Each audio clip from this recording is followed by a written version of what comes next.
మామిడి రైతులందరికీ శుభవార్త అండి.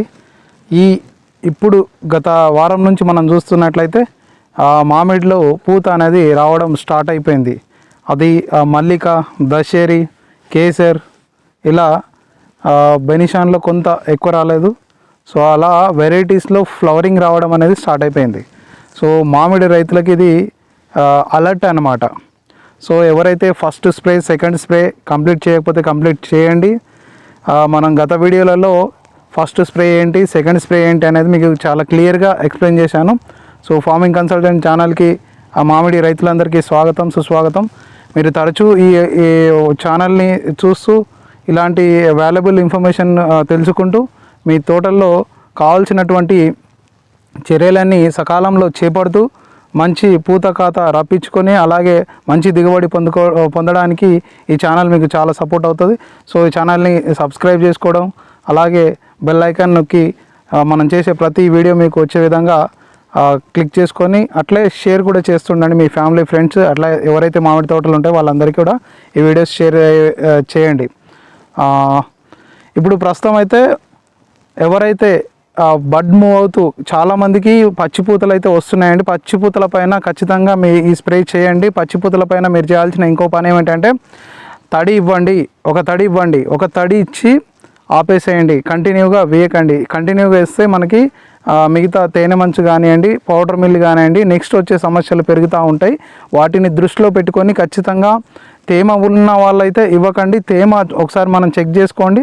మనం చెట్ల కింద వెళ్ళి ఒకసారి మనం మట్టి తీసి చూస్తే కనుక తేమ ఉంటే సరిపోతుంది. ఒకవేళ తేమ లేకుండా డ్రై కండిషన్స్లో ఉండి ఆ పూత అక్కడక్కడ ఆగిపోతూ కండిషన్ అంటే స్టక్ అవుతున్నట్టు కనబడితే కనుక మీరు ఖచ్చితంగా ఒక తడి ఇచ్చేయండి. అంటే ఆ చెట్టు కెనోపి అనుకుంటాంగా ఆ కెనోపి తడిసే విధంగా మీరు మంచి ఒక తడి మాత్రం ఇచ్చేసి వదిలేసేయండి.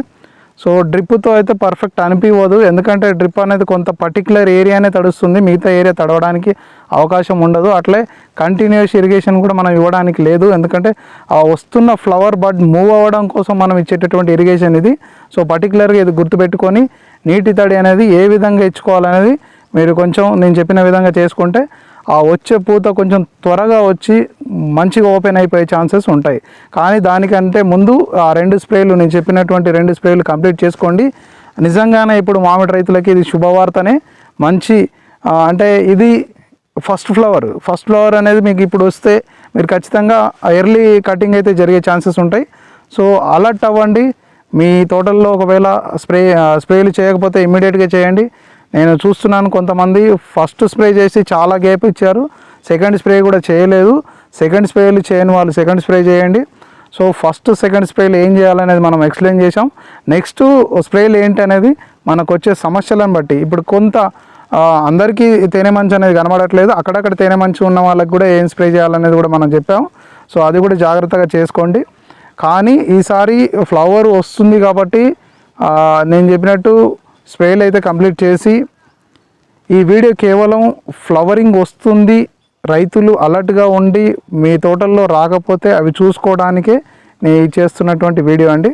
సో దీంట్లో మీకు నెక్స్ట్ ఏంటంటే వాటర్ సమస్య, మెయిన్గా వాటర్లు కంటిన్యూస్గా ఇచ్చుకుంటూ పూతని పాడు చేసుకునే పరిస్థితిలో ఉంటారు కాబట్టి దానికోసం ఇది అలర్ట్ వీడియో. మీకు ఖచ్చితంగా దీన్ని అంటే నీటి తడి ఏ విధంగా ఇచ్చుకోవాలి, ఎప్పుడు ఆపేసేయాలనేదే మెయిన్ ఈ వీడియో మీకు. సో ప్రతి రైతు కూడా కొంతమందికి ఇగుర్లు వచ్చాయి అంటున్నారు కదా, ఇగుర్లు కూడా మీకేమీ కొత్త ఆకు వచ్చిన వాళ్ళు ఎవరు కూడా టెన్షన్ పడాల్సిన అవసరం లేదు. కొత్త ఆకు ఎక్కువ మట్టుకైతే మనకు బెనిషాన్లో వచ్చింది. బెనిషాన్లో వచ్చిన వాళ్ళకి ఈ మంత్ చివరన లేదంటే జనవరి ఫస్ట్ వీక్లో వచ్చే ఛాన్సెస్ ఉంది. కానీ స్ప్రేయింగ్లు మాత్రం కంప్లీట్ చేయాల్సిందే. స్ప్రేయింగ్లు కంప్లీట్ చేసుకొని బడ్ మూవ్ అవుతున్న సందర్భంలో ఒక తడి మాత్రం ఇవ్వాలి. సో అది మాత్రం ఖచ్చితంగా పాటించండి. సో ఇలాంటి కండిషన్స్ని పాటిస్తూ ముందుకు వెళ్తే కనుక మీరు పూతల్ని మంచి తీసుకొచ్చి పూతల పైన తడి ఇవ్వకుండా కొంచెం కాపాడుకోగలిగితే మనం ఈ చీడపీడల సమస్యని తట్టుకొని పిందె కట్టిన తర్వాత మనం బఠానీ సైజు అంత. ఈ వీడియోని చివరి వరకు చూసిన ప్రతి మామిడి రైతుకి నా యొక్క హృదయపూర్వక ధన్యవాదాలు. సో తగిన జాగ్రత్తలు తీసుకుంటూ మామిడిలో మంచి ఫలితాలు పొందాలని ఆశిస్తూ నేను మీ మాధవరావు.